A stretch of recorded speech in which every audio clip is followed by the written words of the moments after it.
ঢাকা মহানগর পুলিশের সাবেক কমিশনার হাবিবুর রহমান এবং তার স্ত্রী ও সন্তানদের ব্যাংক হিসেব জব্দ করা হয়েছে। একই সঙ্গে তার স্ত্রী সন্তানসহ পরিবারের সদস্যদের ব্যাংক হিসেব স্থগিত রাখতে বলা হয়েছে। বাংলাদেশ ব্যাংকের আর্থিক গোয়েন্দা সংস্থা বাংলাদেশ ফাইন্যান্সিয়াল ইন্টেলিজেন্স ইউনিট দেশের ব্যাংক ও আর্থিক প্রতিষ্ঠানের কাছে এ সংক্রান্ত নির্দেশনা পাঠিয়ে অ্যাকাউন্ট জব্দ করতে বলেছে। সোমবার বিএফআইইউর সংশ্লিষ্ট এক ঊর্ধ্বতন কর্মকর্তা গণমাধ্যমকে এ তথ্য নিশ্চিত করেছেন। ব্যাংক হিসেব জব্দ করা হাবিবুর রহমান ও তার স্ত্রী ওয়াজেদ শামসুন নাহার এবং তাদের ছেলেমেয়ের ব্যক্তিগত ও ব্যক্তি মালিকানাধীন প্রতিষ্ঠানের সব লেনদেন বন্ধ থাকবে। আগামী 30 দিন এসব হিসেবে কোনো ধরনের লেনদেন করতে পারবেন না। প্রয়োজনে লেনদেন স্থগিত করার এ সময় বাড়ানো হবে।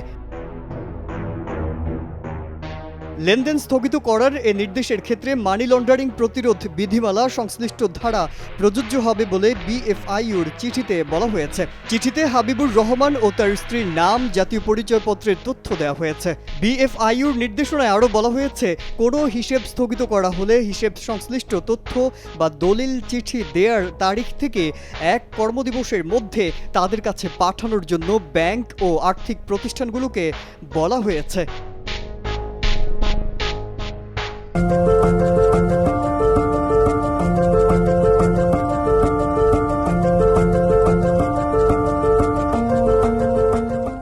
গত 5 আগস্ট রক্তাক্ত বিপ্লবের মধ্য দিয়ে একনায়ক শেখ হাসিনার 16 বছরের শাসনের অবসান ঘটে।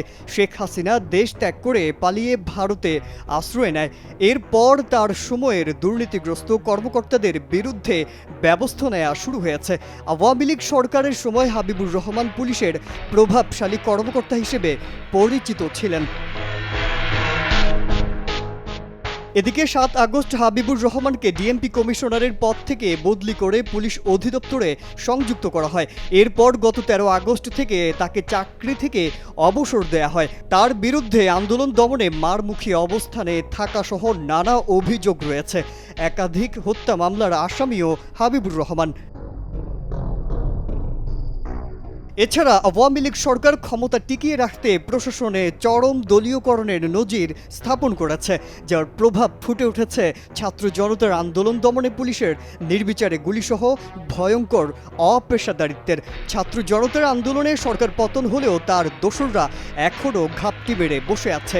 রাষ্ট্র সংস্কারে অন্তর্বর্তী সরকার কাজ করে যাচ্ছে।